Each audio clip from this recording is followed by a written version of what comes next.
Hola amigos, en este vídeo vamos a hablar cómo funciona el simulador hipotecario, que es un archivo muy sencillo de utilizar para hacer dos cosas fundamentalmente. Estudiar la viabilidad de una hipoteca, de un préstamo hipotecario, y hacer una simulación en esta segunda pestaña de las condiciones económicas del préstamo hipotecario.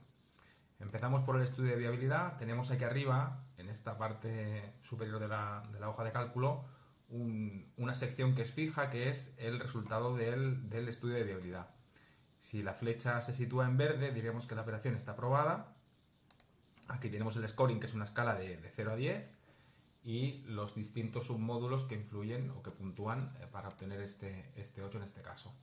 Y, como no, los datos básicos de la operación. En este caso, la cobertura por tasación, la cobertura por compraventa y el esfuerzo que hacen los titulares con este préstamo junto a sus deudas.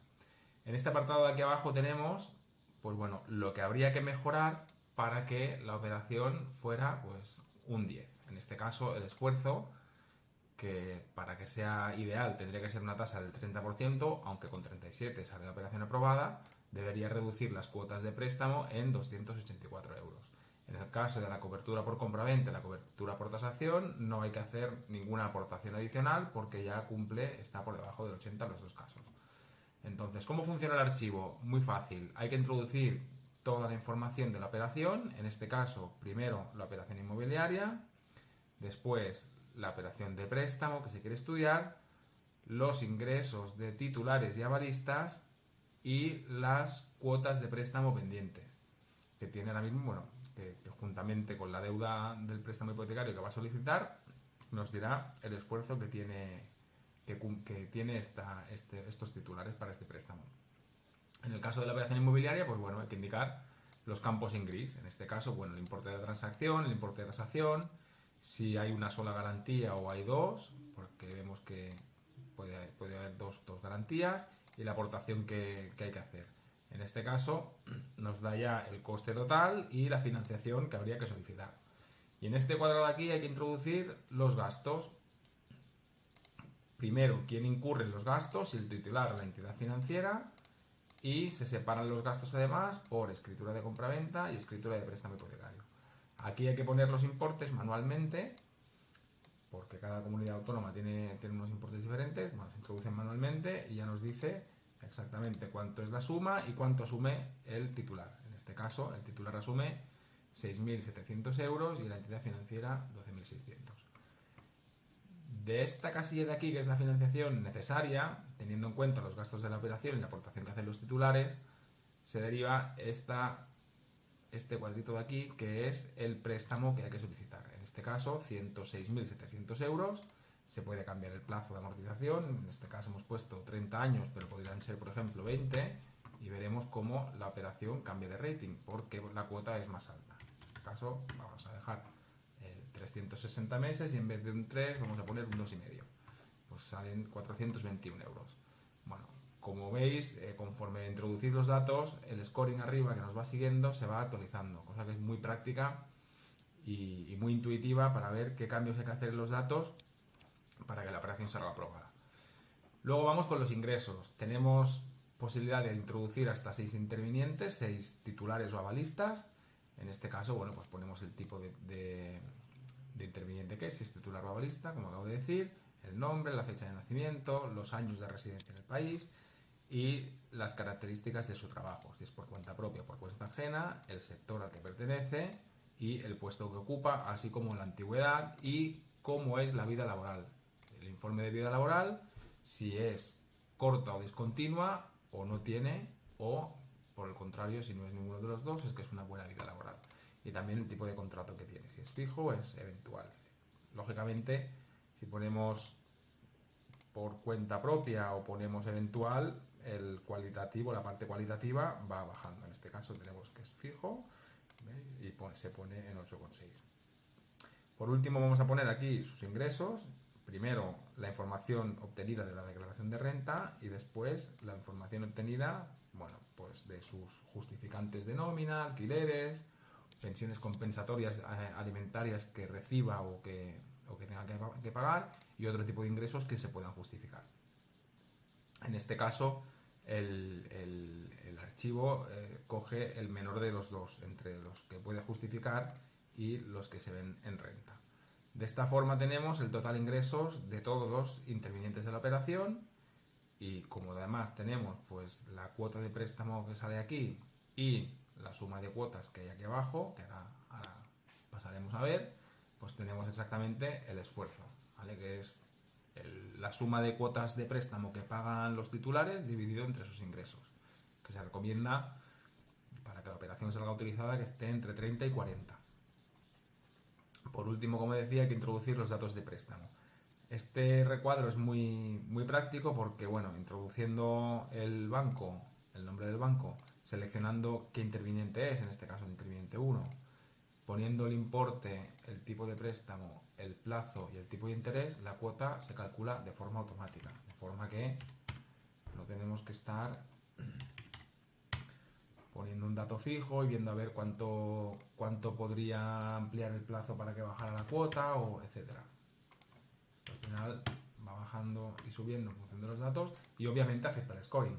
Si estos dos préstamos en vez de 360 meses fueran a 180, vemos cómo la operación va cayendo de rating. ¿Por qué? Porque el esfuerzo ha pasado pues del 30 y pico al 45% y está por encima de lo que nos gustaría. La operación ahora mismo no estaría aprobada. Y además, como os decía antes también, si dejamos 180 meses, aquí arriba nos dice, bueno, cuánto tienen que bajar las cuotas de préstamo, en este caso 600 euros, para llegar al ratio ideal, que es un 30. Esto podríamos hacerlo, por ejemplo, si fuera el caso y se pudiera, ampliando el plazo de amortización a más tiempo. Pasa que aquí, por ejemplo, nos avisa que uno de los intervinientes tendría más de 75 años al finalizar la operación. Con lo cual, esto no puede ser. Aquí lo dejamos como lo teníamos. Una operación aprobada que es un poco más apetecible. Perfecto, pues esto sería el estudio de viabilidad. Aquí ya nos dice pues, si es viable o no la operación.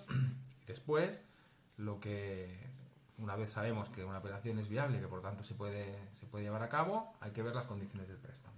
Aquí tenemos un simulador avanzado de hipotecas. ¿Por qué es específico de hipotecas? Porque contiene pues, lo que son las bonificaciones. Están de moda últimamente, en los últimos años está muy de moda, pues bueno, que el titular del préstamo esté obligado a contratar una serie de productos que suponen un coste también para rebajar el tipo de interés. En este caso, tanto el importe como el plazo nos vienen del estudio de viabilidad que hemos puesto aquí, con lo cual eso se queda pues aquí ya fijo, se puede cambiar, y hay que introducir los campos en gris. Pues bueno, la comisión de apertura, otros gastos, si el tipo de interés es fijo o variable. Si es variable pondremos aquí la referencia y el diferencial, ¿no? Si es fijo, pues nos quedamos con un tipo fijo. Aquí tenemos que es un cálculo el tipo de interés nominal final, ¿vale? Que no es más que el tipo de interés de la hipoteca menos las bonificaciones, que están aquí, en este caso un 0,90. Y el tipo de interés del primer año pues también hay que introducirlo. Después, si la cuota es mensual o trimestral, etcétera, lo más normal es que sea mensual. Y el tipo de préstamo, que prácticamente siempre va a ser de cuotas constantes, pero podría ser en modalidad de amortización constante, por ejemplo. Vamos a dejar cuotas constante, que va a ser seguramente pues el 99% de los préstamos. También tenemos aquí dos opciones, que es si queremos, por ejemplo, que una parte del préstamo se pague en la última cuota, cosa que no es muy habitual, pero se podría poner.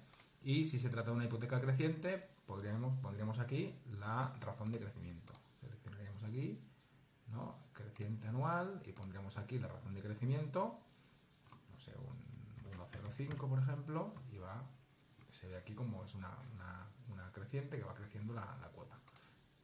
El 99% van a ser de cuotas constantes, que es el sistema francés. En este cuadrado de aquí vamos a poner las bonificaciones. Aquí hay hasta 6 bonificaciones. El texto este es libre, se puede cambiar.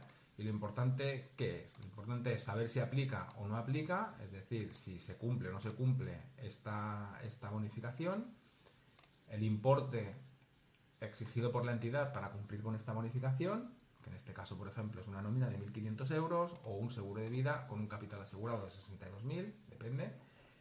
Y luego el coste anual que tenemos que asumir de este producto, que esto es fundamental. porque este coste lo estamos poniendo también en el cuadro de amortización y en lo que son los cálculos de tasa anual equivalente. De hecho, es un coste que la entidad nos obliga a asumir, aunque nos trabaja el tipo de interés, pero nos obliga a subir un coste, por tanto, tenemos que decir cuál va a ser el coste, qué bonificación nos da cada producto y, sobre todo, cómo crece anualmente el coste. ¿Por qué tenemos esto puesto? Porque, por ejemplo, los seguros de vida sube mucho la prima año a año porque el titular se va envejeciendo y hay que poner pues, bueno, un crecimiento anual alto. En este caso hemos puesto un 6%, por ejemplo. ¿No? Aquí es libre, pero el incremento del coste del producto vinculado nos va a ir directamente al cuadro de amortización y vamos a saber exactamente el coste que tiene esa hipoteca.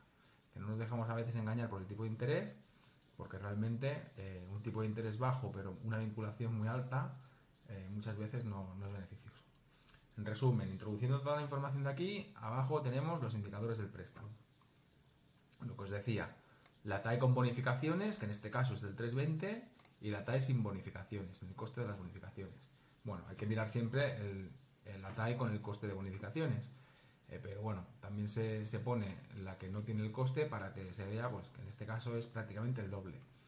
Y luego el coste total del préstamo hipotecario. Por un lado, los impuestos y los gastos de constitución del préstamo, que vienen de la parte de viabilidad, las comisiones, que vienen de esta parte de aquí, el coste total de las bonificaciones que hemos pagado, está aquí, y va incrementando año a año, y los intereses, ¿vale? Por último el capital, y por tanto este préstamo de 106.000 euros, al plazo de 30 años, pues nos acabará costando 167.000 euros. Son 60.000 euros más.